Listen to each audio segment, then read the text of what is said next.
لای بڕگەیەکی دیکەمان کە هاوکارمان توانە عومەر لە بەڕیتانیاوە بۆی ئامادەکردوین کە ئەویش فیلمێکی دۆکۆمنتاری لەسەر ژیانی فاتحی شێخ چاوە لە بەریتانیا نمایش کرا کە لەلایەن یانەی کتێبی کوردی لە لەندەن فیلمێکی دۆکۆمنتاری نمایش کرا و لە زانکۆی سەواسی شاری لەندەن بەڵگە فیلمی چاوەی شاعیر نمایش کرا و فاتح شێخ ناسراو بە چاوایەکێکە لە دیارترین شاعیرەکانی کورد و دیارترین شاعریشی کە لەلایەن هونەرمەندی کۆچ کرد و مەرزیەی فەرێقی کراوە بە گۆرانی کە ئەویش گۆرانی سڵاوی پێشمەرگەیە.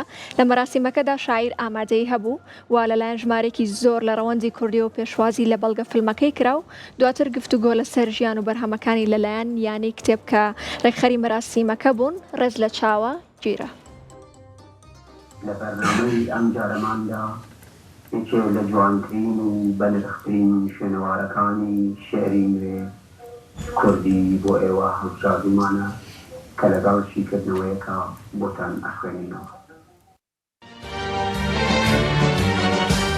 سڵاوی گەرمی دڵی پڕ هەمێدی مەت پێشکەش بڵنگی هەردی وڵات ئەی هەواڵی پێشمەرگە سڵاوی گەرمی دڵی پڕ هەمێدی مەت پێشکەش بڵنگی هەردی وڵات ئەی هەواڵی پێشمەرگە لە دەوری دەست و تفەنگت گەڕێن کوڕێکی زۆر باش بوو، دۆکومنتەرێکی زۆر ڕێکوپێکیان دروست کردو و کاگاسە و کاگاکۆ زۆر سپاسیانەکەم، سپاسی ئەم هەموو بەرەزانەکەم کە هاتن لێرە دانیشتن و قسەی خۆشیان کردو کۆمنتیاندا. زۆر سپاس بۆ ئێوەش کە هاتنم.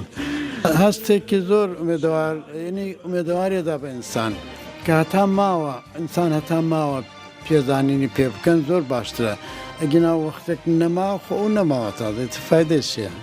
یعنی بۆ ئەو کەسە فایدەی نییە، ئەگەر بەڵام تەبان بۆ کۆمەلگا فایدەی هەیە. هەر کەسێک کە ڕۆڵێکی بوو بێ هەتا دوای ئەوەش کە نەمێنێ بێ پێزانینی ڕێزی لێ بگیرە، بەڵام ئەگە خۆشی ما بێ زۆر باشترە تەبان. و ئەمە بەداخۆ لە کوردەواریان کەمە و ئێستا ئەم کارەکە ئەمان کردویانە کارێکی پێشڕەوانە بووە. دەستیان خۆش بێ. زۆر سپاس.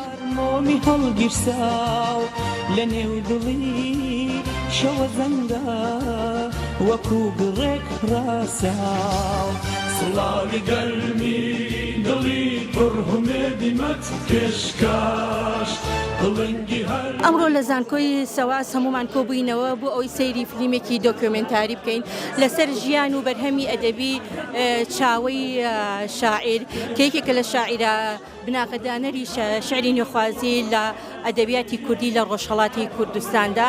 ئەمڕۆ زۆر سپاسی کاک ئاسۆگۆران ئەکەین کە هەستا بە دروستکردنی ئەم فیلمە دۆکۆمنتاریە و کارسازی بۆ کردووە.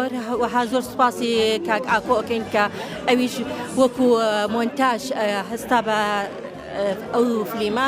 لە هەمان کاتا ئەوەی خۆشحاڵیە لێرە کە شاعیر خۆی ئامادەگی هەیە چاوەی شاعیر ئەمڕۆ لێرە خۆی ئامادەی هەبوو لەگەڵمانە و هەروەها سەرنج و تێبینیەکانی خۆشیوت لەمەڕ فیلمەکە و زۆر خۆشحاڵ بوو. هیواخوازم تەمەنی درێژ بێت چاوە هەر بمێنێ بۆ ئەدەبیات و هەر بمێنێ بۆ ئەدەبی هونەری کوردی و شعری هەر جوان و سەنگینمان بۆ بنووسێ. کەڕەت شەکاندووە ئاڵا بەدەستی خاراوێ دەگەی لە کوسپ و بوارە بە هەستی پاراوێ